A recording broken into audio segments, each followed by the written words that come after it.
नमस्कार, मैं रवीश कुमार।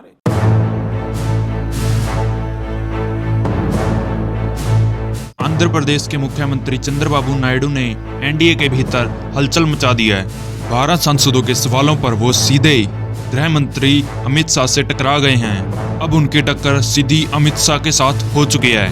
पत्रों में छपी रिपोर्ट के मुताबिक आंध्र प्रदेश के मुख्यमंत्री परिश्रम को 2 विकल्प पर सवाल उठाए हैं, या तो सीट फ्रीज की जाए या फिर जनसंख्या के अनुपात के सामान्य रूप से जनसंख्या को ज्यादा बढ़ाया जाए।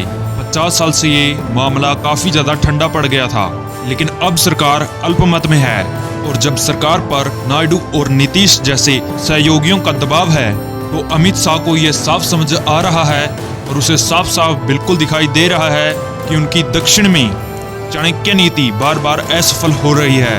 अगर सीटों की संख्या दक्षिण में कम कर दी जाए, अमित शाह की चाणक्य नीति यह है कि जिस राज्य में सीटें नहीं मिलती उन्हें साइड हटा दिया जाए और वहां की जो पार्टी होगी उनकी ताकत अपने आप कम हो जाएगी। अमित शाह की यह चाणक्य नीति काफी खतरनाक हो सकती है। एक बार फिर से वही फार्मूला लगाया गया, ना रहेगा बांस ना बजेगी बांसुरी।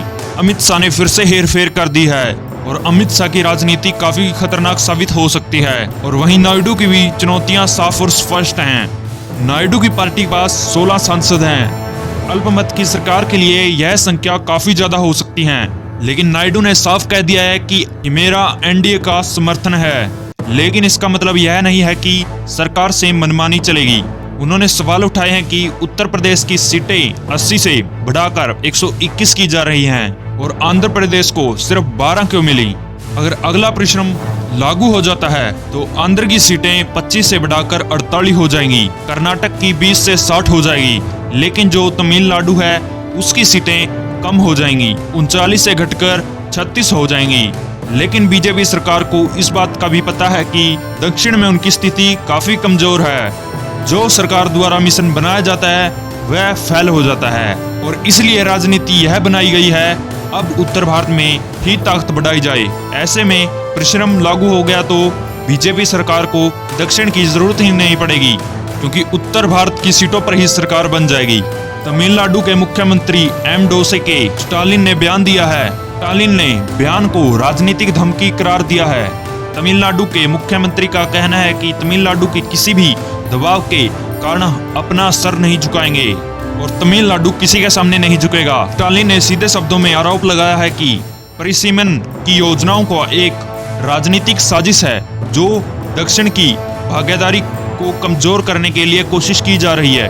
उन्होंने देश के अन्य मंत्रियों को पत्र लिखा है और नायडू और स्टालिन दोनों एक ही बात पर अड़े हुए हैं और इस बात की वह जिद पकड़ के बैठ गए हैं। अगर दक्षिण या राज्य की संसदों सीटों पर कटौती की गई तो अब उसे संघीय असमानता मानेंगे।